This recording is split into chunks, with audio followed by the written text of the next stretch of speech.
খালেদা জিয়ার সমাধিতে স্বজন ও নেতাকর্মীদের শ্রদ্ধা, মায়ের জন্য মোনাজাতে তারেক রহমান। আমরা এসে কবর জিয়ারত করছি এবং মায়ের জন্য দোয়া করছি। খালেদা জিয়া আমাদের দেশের নিয়ে অনেক কথা বলেছেন এবং আমরা চাই আমরা সবাই একসাথে দেশের জন্য কাজ করে দেশে উন্নত করতে পারি। তার আদর্শ ধরে রাখলেই পথ হারাবে না বিএনপি। দেশের মানুষের জন্য যে ভাবে রাজনীতি করেছেন সেই রাজনীতির পথটাই অনুসরণ করা এখন বিএনপির নেতাকর্মী এবং জনাব তারেক রহমানের জন্য এটাই এখন তাদের কাছে মূল লক্ষ্য হওয়া উচিত।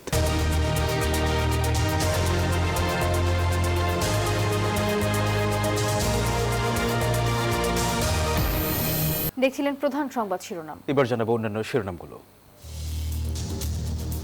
তথ্যের গড় মিলে মনোনয়ন হারালেন মান্না। জামায়াতের আজাদ সহ সারা দেশে বেশ কয়েকজন হেভিওয়েটের মনোনয়ন বাতিল। ওসমান হাদি হত্যাকাণ্ডের বিচার দাবিতে আবারও শাহবাগ অবরোধ, সরকারকে 1 মাসের আলটিমেটাম দিল ইনকিলাব মঞ্চ। রাজধানীর বাজারে সবজির দর ফের ঊর্ধ্বমুখী, কাঁচা মরিচের দামে সেঞ্চুরি, সরবরাহ কমের অজুহাত বিক্রেতাদের।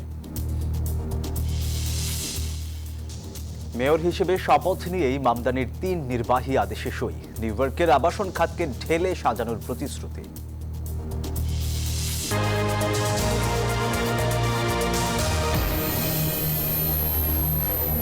দর্শক, স্বাগত নিউজ 24 সংবাদে। আর পুরো সংবাদে আপনাদের সাথে আছি আমরা দুজন, আমি সোহাগ বক্স দর্শক এবং আমি নাফিসা হক। আপনারা এতক্ষণ দেখছিলেন বিআরবি কেবল সংবাদ শিরোনামগুলো।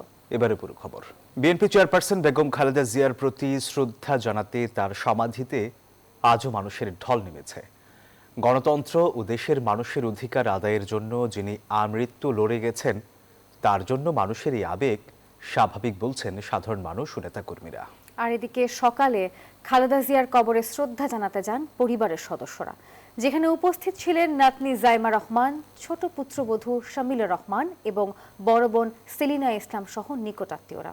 শ্রদ্ধা জানানোর পাশাপাশি তারা সেখানে দোয়া এবং মোনাজাতে অংশ নেন। দেশের বাইরে আমার কোনো ঠিকানা নেই, এটাই হলো আমার ঠিকানা। বাংলাদেশ ছাড়া তার আর কোথাও কোনো ঠিকানা নেই। মৃত্যুর পরও অটুট থাকলেন বেগম খালেদা জিয়া। জিয়া উদ্যানে স্বামীর সমাধির পাশেই শায়িত তিনি। তাই তো খালেদা জিয়া মানে অন্যায়ের সাথে আপোষ না করা এক আদর্শের নাম, যে আদর্শ টিকে থাকবে প্রজন্ম থেকে প্রজন্মে মানুষের শ্রদ্ধা আর ভালোবাসায়। শুক্রবার সকালে কবর জিয়ারত করেন খালেদা জিয়ার পরিবারের সদস্যরা। দাদির কবরের পাশে দাঁড়িয়ে মোনাজাত করেন ব্যারিস্টার জাইমা রহমান। শ্রদ্ধা জানান ছোট ছেলে আরাফাত রহমান কোকোর স্ত্রী শামিলা রহমান, সাথে ছিলেন বড় বোন সেলিমা ইসলামও। শুধু পরিবার নয়, পুরো বাংলাদেশকে আপন করে নিয়েছিলেন বিএনপি চেয়ারপারসন খালেদা জিয়া। প্রকৃতির নিয়মে তাই জনতাও শ্রদ্ধা ও ভালোবাসায় তাকে করেছেন আপন। বেগম খালেদা জিয়াকে ওনার কবর জিয়ারত করার জন্য, এবং উনি আমাদের দেশকে খুব উন্নতি করছে, ওনার হাজবেন্ড খুব উন্নতি করে গেছে। এই দোয়া করছি যেন তাদের মতো যেন আমরা দেশপ্রেমিক হতে পারি, আমরা যেন তাদের মতো মানবিক হতে পারি। ওনার থেকে ভিতর থেকে একটা টান অনুভব করছি, উনি মারা গেলে অনেক খারাপ লাগছে, ভিতর থেকে অনেক নাড়া দিছে। প্রিয় নেত্রীর কবর জিয়ারত করেছেন বিএনপির নেতাকর্মীরাও। দলীয় অভিভাবক হারানোর ৩য় দিনেও তাই শোক ও শ্রদ্ধা জানাতে ছুটে এসেছেন তারা। সেই অত্যাচার সহ্য করে আজকে গণতন্ত্রকে এগিয়ে নিয়ে গেছেন। আজকে গণতন্ত্রের দ্বার প্রান্তে বাংলাদেশ, উনি দেখে যেতে পারলেন না, এটা সবচেয়ে বড় দুঃখ। দেশনেত্রী বেগম খালেদা জিয়া ছিলেন ঐক্যের প্রতীক। দেশনেত্রী বেগম খালেদা জিয়া ছিলেন স্বাধীনতা সার্বভৌমত্বের অতন্ত্র প্রহরী। বেগম খালেদা জিয়ার যে আদর্শ দেশপ্রেম, মৃত্যুর আগ পর্যন্ত তার এই দেশপ্রেমের আদর্শকে ধারণ করে আমরা মৃত্যুবরণ করতে চাই। নেতারা বলছেন গণতন্ত্রের যাত্রায় আপোষহীন নেত্রীর মৃত্যু হলেও তার আদর্শ বেঁচে থাকবে যতদিন থাকবে বাংলাদেশ। রক্তের টান না থাকলেও রয়েছে আত্মার বাঁধন। সবার কাছে তিনি প্রিয় দেশনেত্রী। দেশ ও গণতন্ত্রের প্রশ্নে যিনি ছিলেন আপোষহীন। সাবেক প্রধানমন্ত্রী বেগম খালেদা জিয়ার সমাধিতে শ্রদ্ধা জানাতে এসে এমনটাই বলছেন সাধারণ মানুষ। দেশ ও দেশের মানুষের প্রশ্নে যিনি নিজের সব কিছুকে বিলিয়ে দিয়েছেন, আগামীর নেতৃত্ব যাতে তারা সেই কর্মকেই অনুসরণ করে। বদরুল আলম শাওন, নিউজ 24, ঢাকা। দোয়া ও মোনাজাতে বিএনপি চেয়ারপারসনের রুহের মাগফিরাত কামনা করছে বিএনপি। রাজধানীর গুলশানে সেন্ট্রাল মসজিদে দোয়া মাহফিলে অংশ নেন বিএনপির ভারপ্রাপ্ত চেয়ারম্যান তারেক রহমান। আর এ সময় তার পাশে ছিলেন দলের স্থায়ী কমিটির সদস্য ও দলের সিনিয়র নেতারা। এদিকে বিএনপি ঘোষিত শোক কর্মসূচির চতুর্থ দিনে কোরআন খতমের পাশাপাশি দলীয় কার্যালয়ে কালো পতাকা উত্তোলন করা হয়েছে। দোয়া মোনাজাতে সাবেক প্রধানমন্ত্রী ও বিএনপি চেয়ারপারসন বেগম খালেদা জিয়ার রুহের মাগফিরাত কামনা করছে বিএনপি। শুক্রবার বাদ আসর গুলশান সেন্ট্রাল মসজিদে দোয়া মাহফিলে যোগ দেন বিএনপির ভারপ্রাপ্ত চেয়ারম্যান তারেক রহমান। এছাড়াও বিএনপি মহাসচিব মির্জা ফখরুল ইসলাম আলমগীর, দলের স্থায়ী কমিটির সদস্য ও সমমনা দলের শীর্ষ নেতারা মোনাজাতে শামিল হন। উলামা দলের সাধারণ সম্পাদক মাওলানা আবুল হোসেন দোয়া পরিচালনা করেন।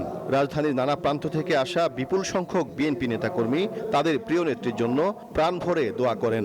সবাই দলমত নির্বিশেষে ওনার জন্য দোয়া করেছেন। উনি যে আদর্শ আমাদের কাছে রেখে গেছেন স্বাধীনতা সার্বভৌমত্ব রক্ষার, ওনার সেই আদর্শকে আমরা ধারণ করে যেন সামনের দিনে আমরা এগিয়ে যাই, সেই প্রত্যাশা। আপসীন নেত্রীর রুহের মাগফিরাত কামনায় জাতীয় মসজিদ বাইতুল মোকাররম সহ দেশের সব মসজিদে দোয়ায় শামিল হন মুসল্লিরা। আবেগ আর শ্রদ্ধা নিয়ে বেগম জিয়ার জন্য মোনাজাত করেন তারা। আল্লাহ পাক রব্বিল আলামিন উনি সহ এই পৃথিবীর মায়া ছেড়ে যারা চলে গেছেন সকলকে যেন আল্লাহ জান্নাতবাসী করেন। খালেদা জিয়া অনেক মহান একজন মানুষ ছিলেন, উনি আমাদের জন্য অনেক কিছু করেছেন, তাই আমরা ওনার জন্য দোয়া কামনা করি।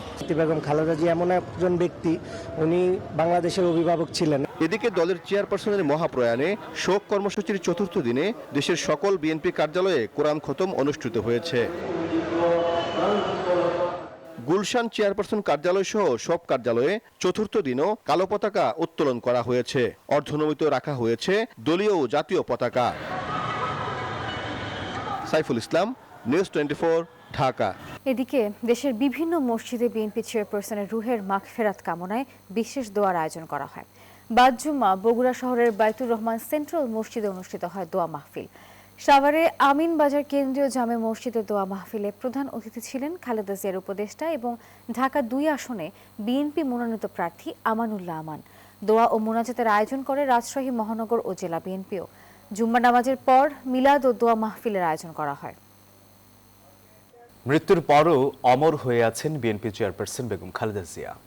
নেতাকর্মীদের পাশাপাশি কর্মগুণে গণমানুষের হৃদয়ে জায়গা করে নেন তিনি। টিকে আছেন আপসহীন রাজনীতিকের আইকন হয়ে। দৃঢ় মনোভাব আর গণতান্ত্রিক রাষ্ট্র প্রতিষ্ঠার সংগ্রামী পদচারণা তাকে করে তুলেছে অনন্য। রাজনীতি বিশ্লেষকরা মনে করেন খালেদা জিয়ার আদর্শ ধরে রাখলেই পথ হারাবে না বিএনপি। বিস্তারিত জানাচ্ছেন অন্তরা বিশ্বাস।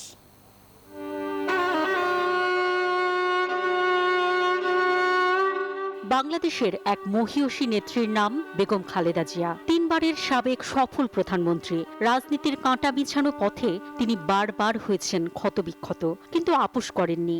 বরাবরই সিদ্ধান্তে ছিলেন অটল।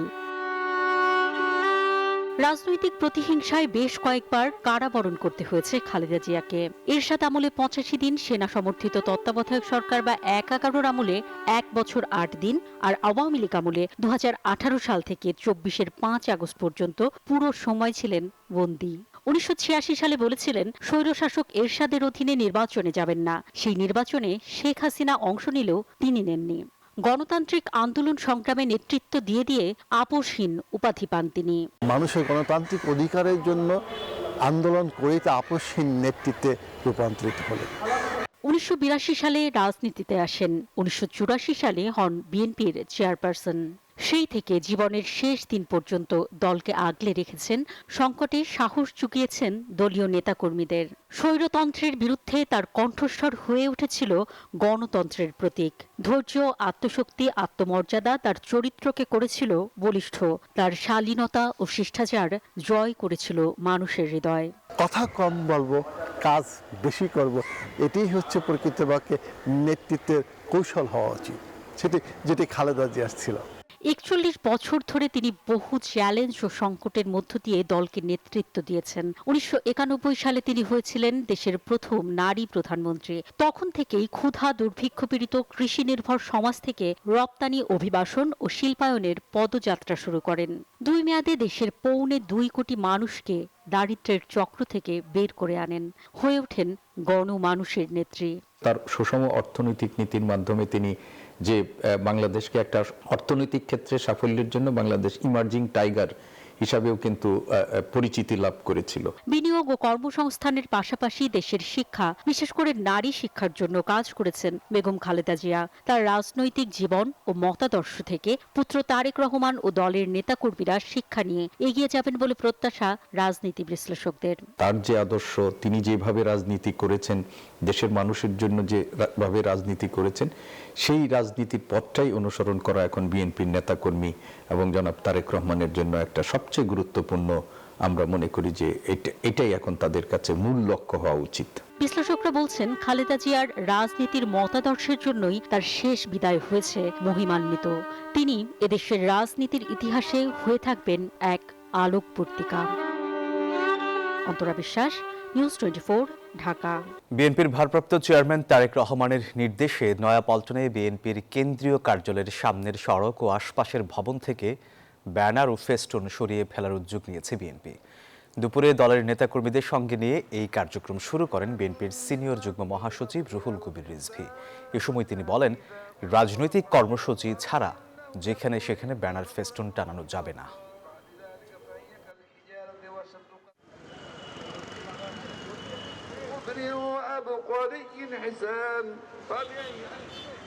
যেখানে সেখানে যত্রতত্র ব্যানার, একটা যে কোনো ইস্যুতে যে কোনো রাজনৈতিক কর্মসূচিকে আমরা অনুরোধ করে সেখানে ব্যানার লাগাতে পারি। যখন কর্মসূচি শেষ তখন আমাদেরই দায়িত্ব হচ্ছে সরিয়ে দেওয়া।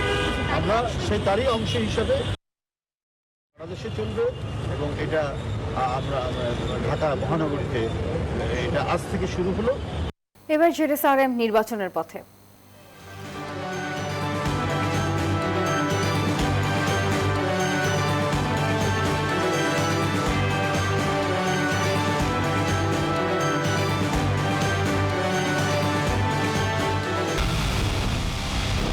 পুরো দেশের মুখে হাসি ফোটাতে নিজেকে হতে হয় স্ট্রং, আর মনোবল হতে হয় স্পার্ক জিরো। জেরুসালেম 25 বছরের পথ চলায় নিরাপদে রাখার প্রত্যয়ে। সারা দেশে চলছে ত্রয়োদশ জাতীয় সংসদ নির্বাচনের সম্ভাব্য প্রার্থীদের মনোনয়নপত্র যাচাই বাছাই।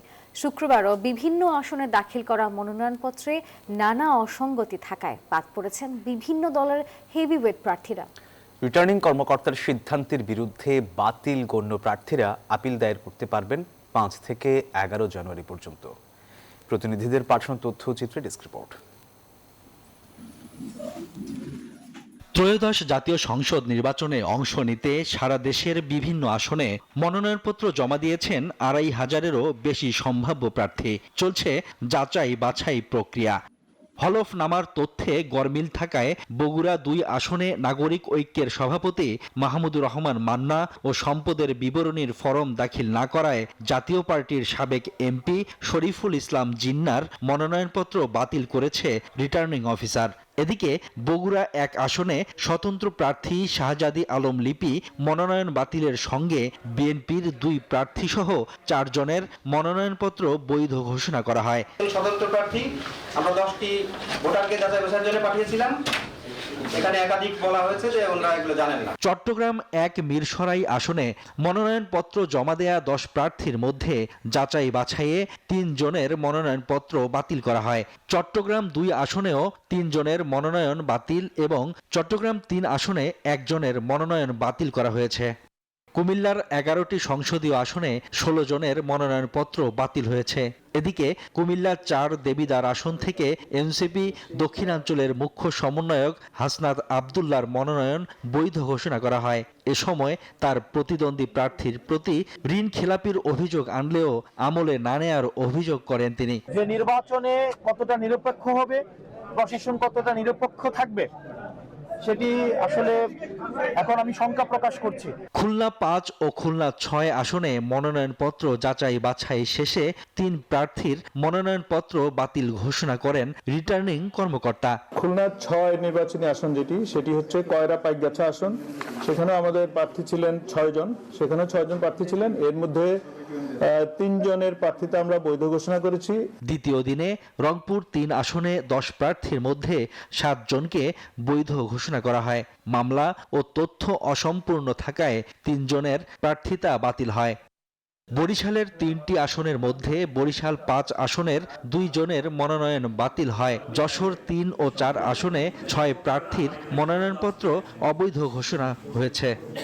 ব্রাহ্মণবাড়িয়ার 3টি আসনের স্বতন্ত্র প্রার্থী 6 জন এবং কক্সবাজার 2 জামায়াতের সহকারী সেক্রেটারি জেনারেল হামিদুর রহমান আজাদের মনোনয়ন বাতিল ঘোষণা হয়। এছাড়া গাইবান্ধা 1 ও 2 আসনে 8 প্রার্থীর মনোনয়ন বাতিল হয়েছে। যাচাই বাছাই শেষ হবে রবিবার। আপিল নিষ্পত্তি হবে 12 থেকে 18 জানুয়ারি। প্রার্থিতা প্রত্যাহারের শেষ দিন 20 জানুয়ারি। এরপর চূড়ান্ত প্রার্থী তালিকা প্রকাশ ও প্রতীক বরাদ্দ হবে 21 জানুয়ারি। গণভোট ও জাতীয় নির্বাচনের ভোট গ্রহণ অনুষ্ঠিত হবে আগামী 12 ফেব্রুয়ারি। Desk report, news 24। Sharif Osman Hadi হত্যার বিচারের 30 কার্যদিবস সময় বেঁধে দিল ইনকিলাব মঞ্চ। বিকেলে রাজধানীর শাহবাগে অবস্থান কর্মসূচি থেকে ইনকিলাব মঞ্চের সদস্য সচিব আব্দুল্লাহ আল জাবের এই ঘোষণা দিয়েছেন। এর আগে জুম্মার নামাজ শেষে ঢাকা বিশ্ববিদ্যালয়ের কেন্দ্রীয় মসজিদ থেকে হাদি হত্যার বিচারের দাবিতে বিক্ষোভ মিছিল বের করেন ইনকিলাব মঞ্চের নেতাকর্মীরা। মিছিলটি ঢাকা বিশ্ববিদ্যালয়ের কেন্দ্রীয় গ্রন্থাগার হয়ে রাজু ভাস্কর্যের সামনে দিয়ে শাহবাগে এসে শেষ হয়। আর সেখানে বক্তব্য দেন আব্দুল্লাহ আল জাবের। পরে অবস্থান শেষে শাহবাগ ত্যাগ করেন ইনকিলাব মঞ্চের নেতাকর্মীরা।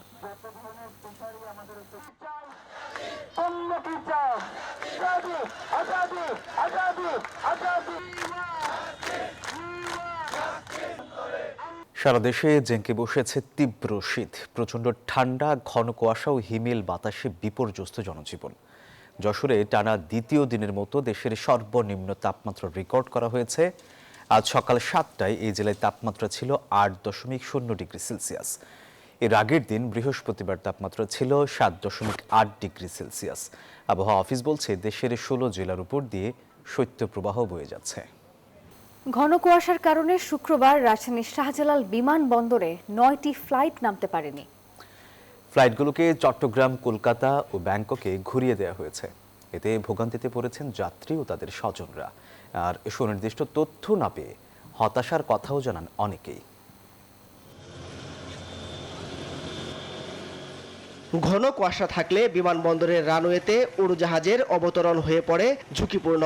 শুক্রবার পড়েছে তীব্র শীত, সঙ্গে ঘন কুয়াশা। একটু দূরের বস্তু দেখতে পাওয়া কঠিন হয়ে যায়। এমন অবস্থায় দুপুর পর্যন্ত হযরত শাহজালাল আন্তর্জাতিক বিমানবন্দরে নামতে পারেনি বেশ কয়েকটি ফ্লাইট। এসব ফ্লাইট ঘুরিয়ে দেওয়া হয়েছে চট্টগ্রাম, কলকাতা ও ব্যাংকক অভিমুখে।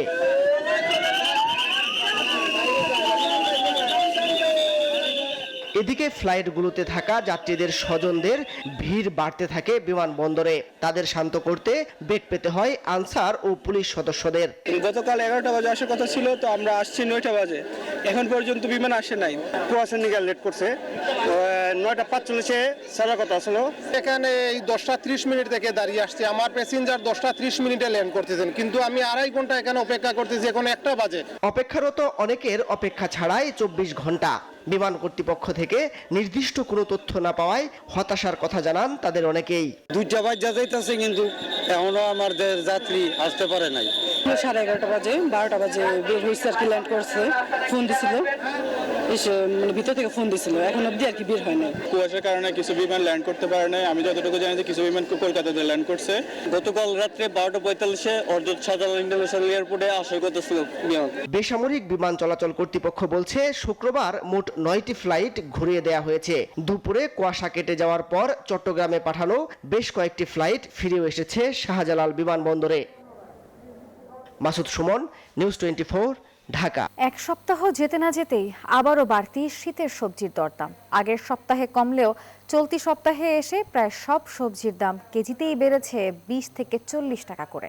মাছ মাংসের দামও চড়া। খানিকটা স্বস্তি কেবল আলু এবং পেঁয়াজের দামে। বসুন্ধরা আবাসিক এলাকায় সুপার শপ মিনা বাজারের নতুন আউটলেটে ন্যায্য মূল্যে নিত্য প্রয়োজনীয় পণ্য কিনতে ভিড় করছেন ক্রেতারা। শুক্রবার সকালে রাজধানীর বসুন্ধরার জাপান স্ট্রিটের জেসিএক্স বিজনেস টাওয়ারে সুপারমার্কেট চেইন শপ মিনা বাজারে সকাল থেকেই দেখা যায় ক্রেতাদের সমাগম। সুশৃঙ্খল ও সারিবদ্ধভাবে সাজানো প্রতিটি সেকশন। সুলভ মূল্যে পাওয়া যাচ্ছে শীতের তাজা শাকসবজি ও ফল। বিক্রেতারা জানাচ্ছেন শীতের জন্য আলাদা পিঠা কর্নারও রাখা হয়েছে, দেয়া হচ্ছে মূল্য ছাড়। এক ছাদের নিচেই পাওয়া যাচ্ছে মাংস, চাল, ডাল, ডিম সহ দেশি বিদেশি প্রসাধনী পণ্য। বিদেশ থেকে আমদানি করা পণ্য সামগ্রী হাতের নাগালে পেয়ে সন্তুষ্ট ক্রেতারাও। মিনা বাজারে আসা হয় প্রায়, এন্ড এটা সবচেয়ে ভালো দিক হচ্ছে এখানে ফ্রেশ সবজিগুলো, এবং আরো সুবিধা হচ্ছে এখানে কেটে কেটে যে সবজিগুলো সেল করে, আমার এটা খুবই ভালো লাগে। আর হ্যাঁ, কনভিনিয়েন্ট, সবকিছু এক জায়গায় পাওয়া যাচ্ছে। আমরা যখন বসুন্ধরা ভাষী যারা আছে, আমরা এখানে বাজারের সংকট ছিল, এখন মিনা বাজার এসেছে, বরঞ্চ এখানে আমি কন্টিনিউয়াসলি বাজার করছি। এখানে মিনা বাজার আসার পরে আমরা অনেক সবকিছু এখানে অ্যাভেলেবেল এবং খুব সাশ্রয়ী মূল্যেই পাচ্ছি। ঘুরে ফিরে দেখছি, মেয়েদের জিনিসই তো দেখছি, নিউ অ্যারাইভাল অনেক কিছুই দেখলাম, সব মিলে সবকিছুই পাওয়া যায় এখানে। এটা খুবই কনভিনিয়েন্ট, অবশ্যই আমাদের বিভিন্ন জায়গায় ঘোরা লাগে না, আমাদের সব রকম আইটেমসই একই জায়গায় পাওয়া যাচ্ছে। বসুন্ধরা আবাসিক এলাকার সুপার শপ আপন ফ্যামিলি মার্টের নতুন আউটলেটে সাপ্তাহিক ছুটির দিনে স্বাচ্ছন্দ্যে কেনাকাটা করছেন ক্রেতারা। শুক্রবার সকালে বসুন্ধরার আবাসিক এলাকার সুপার শপ আপন ফ্যামিলি মার্টের নতুন আউটলেটে দেখা যায় ক্রেতাদের সমাগম। বাড়ির কাছে হাতের নাগালে সব পণ্য এক ছাদের নিচে পেয়ে খুশি আগতরা। শীতকালীন ফল ও তাজা শাকসবজির পাশাপাশি পাওয়া যাচ্ছে তাজা মাছ এবং মাংস। ক্রেতারা জানান গুণগত মানসম্পন্ন পণ্য পাওয়া যায় বলেই ছুটির দিনে কেনাকাটা করতে চলে আসেন তারা। একই সাথে রয়েছে ফার্মেসি কর্নার, অর্নামেন্ট সহ দেশি বিদেশি কসমেটিক্স পণ্য ও খোলামেলা পরিবেশে ফুড কোর্টও। আমার ভালো লাগে বাসার পাশে, আর সবকিছুই অ্যাভেলেবল আছে এখানে, জিনিস ভালো, সবকিছুই পাই, মনের মতোই পাই। পরিবেশটা ভালো লাগে মেহেদি আপন মাঠের, ওদের ব্যবহার আচার আমাদের খুব ভালো লাগে। পরিবেশ পরিষ্কার পরিচ্ছন্ন, কেনাকাটা করে মানে আমরা স্বাচ্ছন্দ্য বোধ করি, প্রাইসটাও লো আছে, ওভারঅল এনভায়রনমেন্ট খুবই ভালো। যুক্তরাষ্ট্রের লোয়ার ম্যানহাটনে আনুষ্ঠানিক অভিষেক শেষে 3টি নির্বাহী আদেশ জারি করেন নিউ ইয়র্কের প্রথম মুসলিম মেয়র জোহরান মামদানি। বৃহস্পতিবার হাজারো সমর্থকের সামনে নিউ ইয়র্কের আবাসন খাতকে ঢেলে সাজানোর প্রতিশ্রুতি দেন তিনি। আর এ সময় আনন্দ উল্লাসে মাতেন অন্তত 50,000 সমর্থক। হলুদ ট্যাক্সিতে সহধর্মী রামা দুয়াজিকে সঙ্গে নিয়ে হাজির যুক্তরাষ্ট্রের কনিষ্ঠ মুসলিম মেয়র জোহরান মামদানি। বৃহস্পতিবার তার অভিষেক ঘিরে লোয়ার ম্যানহাটনের সিটি হলের সামনে জনতার ভিড় ছিল চোখে পড়ার মতন। বছরের প্রথম দিন উন্মুক্ত প্রাঙ্গণে স্বঘোষিত এই ডেমোক্রেটিক সোশ্যালিস্টকে শপথ পাঠ করান ভারমেন্টের স্বতন্ত্র সিনেটর বার্নি স্যান্ডার্স। পবিত্র কুরআন ছুঁয়ে শপথ নেন মামদানি। নিজ বক্তব্যে নতুন যুগের সূচনা হয়েছে বলে মন্তব্য করেন মেয়র মামদানি। নিউ ইয়র্কবাসীকে বলতে চাই, আজ নতুন যুগের সূচনা হয়েছে। বিশ্বাস রেখে আমাকে 111তম মেয়র নির্বাচিত করেছেন বলেই আজ আমি আপনাদের মাঝে দাঁড়িয়েছি। এই সময় নিউ ইয়র্ক নগর পিতা গণতান্ত্রিক সমাজতান্ত্রিক এজেন্ডা বাস্তবায়নের অঙ্গীকার করেন, উন্মোচন করেন আবাসন কেন্দ্রিক এজেন্ডা বাস্তবায়নে তার নেয়া প্রথম নির্বাহী পদক্ষেপ। ভাড়াটিয়াদের অধিকার রক্ষায় মেয়র অফিস সবসময় কাজ করবে। অনতিবিলম্বে 1 জুলাই থেকে শুরু হবে আবাসিক অবকাঠামো উন্নয়নের কাজ। আমলাতান্ত্রিক জটিলতা কাটাতে একটি টাস্ক ফোর্সও গঠন করা হবে। শুধু প্রতিশ্রুতি নয়, যেমন কথা তেমন কাজ। বক্তব্য শেষ হতেই নির্বাহী আদেশে সই করেন মামদানি।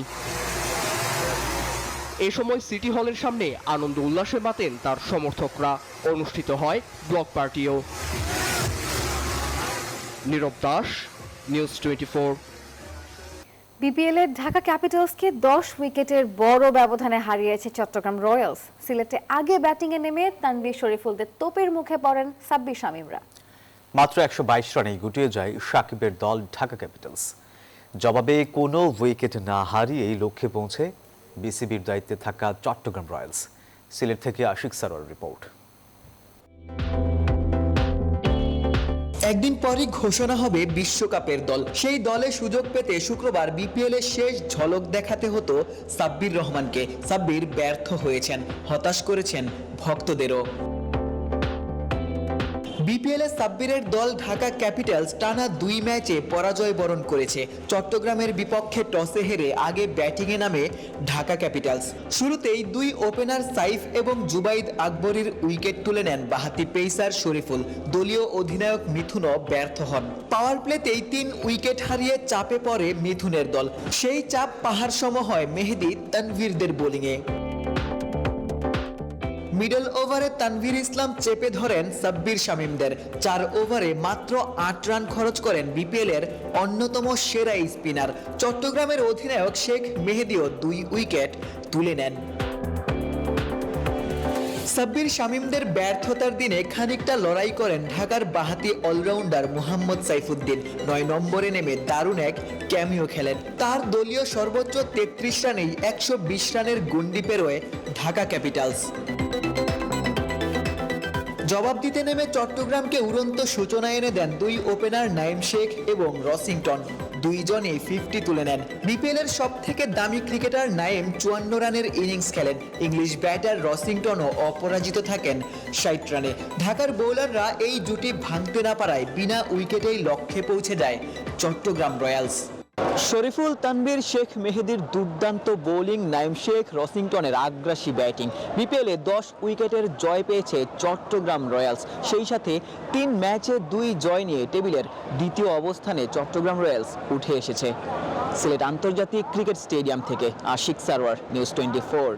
দর্শক, আর এই ছিল নিউজ 24 সংবাদের এখনকার আয়োজনে। এতক্ষণ সাথে থাকার জন্য ধন্যবাদ সবাইকে।